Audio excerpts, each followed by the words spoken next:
Active India में आपका हार्दिक स्वागत है। मैं शंकर धीवा। आज हम पहुंचे हैं रंगपुरी में। आपको बता दूं कि लोकसभा चुनाव का काउंटडाउन शुरू हो चुका है। करीब एक महीने के अंदर ही चुनाव है। तो आज आपको बताऊं कि मैं रंगपुरी में पहुंचा हूं और भारतीय जनता पार्टी के कार्यकर्ताओं में काफ़ी जोश है। बातचीत करेंगे क्या रणनीति हुई और आने वाले समय में मोदी की जो बातचीत करें कि मोदी सरकार तीसरी बार क्या सक्सेस हो पाएगी कि नहीं पाई। सर नमस्कार। नमस्ते सर, लगातार आम आदमी पार्टी का आपने झंडा बुलंद किया, काफ़ी मात्रा में आपने वोट बैंक भी जोड़ा, लेकिन एन वर्ग पर टिकट कट गई। उसके बाद निर्दलीय चुनाव लड़ा और काफ़ी अच्छे वोट भी हासिल किए। जनता के दिल में आप बसते हो और अभी बीजेपी का नया पट्टा और नई शुरुआत, कैसा लग रहा है? दरअसल जो है ना, एक तो ये कन्फ्यूजन है जी। कहीं से आपको जो अभी आप कह रहे हो ना, सवाल पूछ रहे हो ना जी। ये सवाल ही गलत है जी। दरअसल मैं बचपन से भारतीय जनता पार्टी का कार्यकर्ता रहा हूँ और आम आदमी पार्टी मैंने कभी ज्वाइन नहीं की, ना मैं कभी उनकी किसी मीटिंग में गया, ना मैं कभी उनके ऑफिस में गया।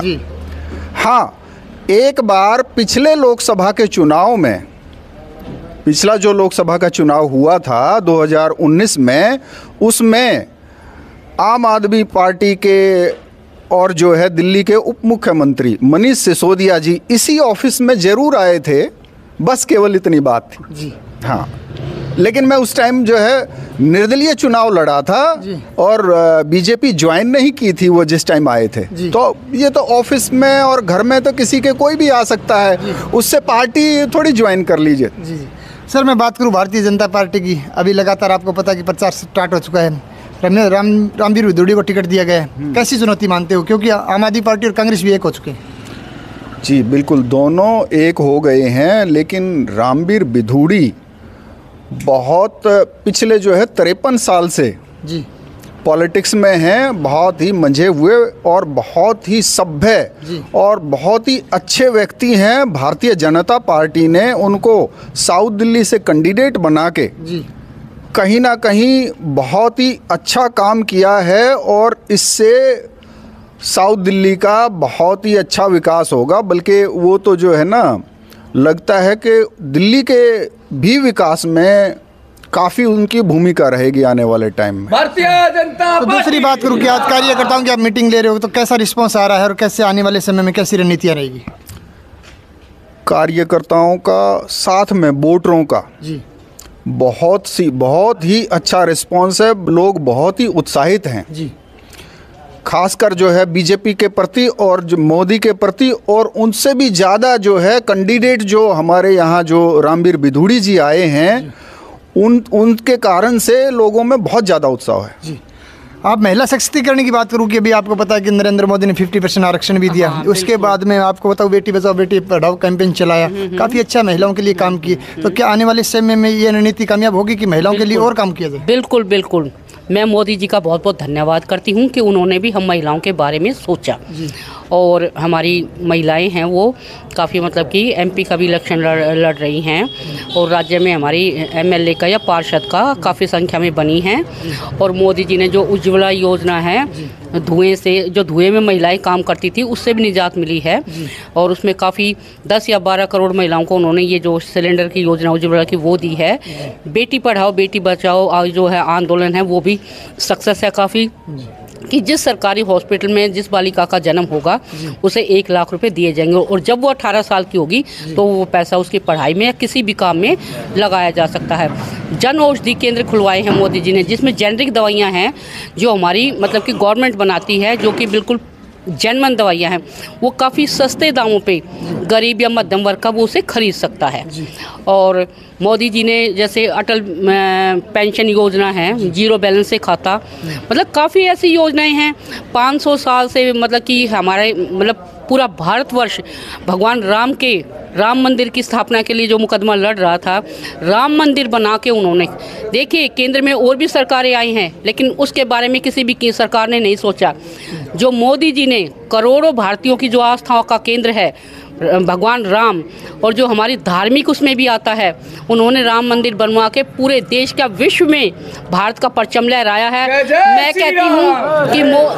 कहती हूँ कि मोदी जैसा इंसान हजारों सालों में कोई एक मसीहा आता है जो अपने कर्तव्य को निभाता है, जो देश हित के बारे में सोचता है, जिसने अपना घर परिवार छोड़ दिया।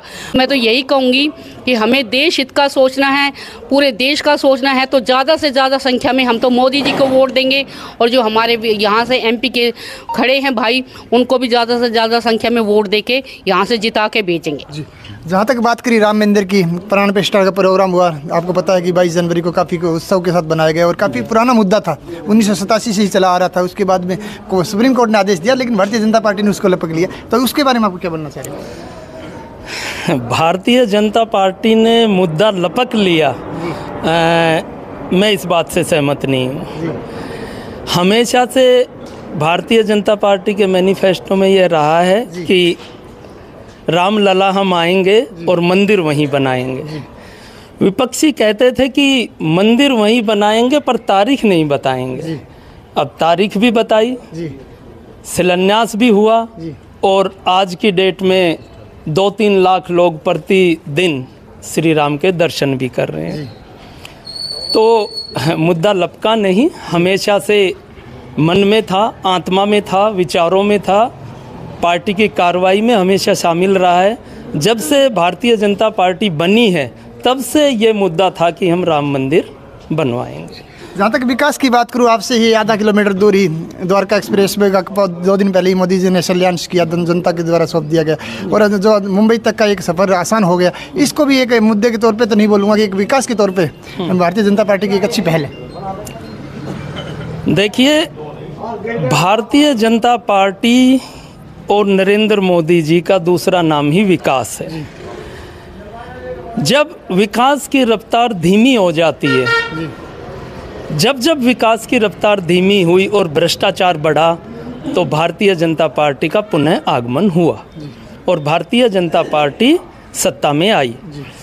चाहे आप अटल बिहारी जी का कार्यकाल ले लीजिए, चाहे मोदी जी का कार्यकाल ले लीजिए। जो आपने अभी द्वारका एक्सप्रेसवे की बात की, मैं थोड़ा आपको पीछे ले जाऊंगा। अटल बिहारी जी के कार्यकाल में उन्होंने जो है इतने शानदार रोड बनाए थे और एक बहुत ही अच्छी परियोजना उन्होंने शुरू की थी नदियों को जोड़ने की आपस में, जिससे कि सिंचाई की कहीं भी कोई परेशानी पूरे देश में ना आए।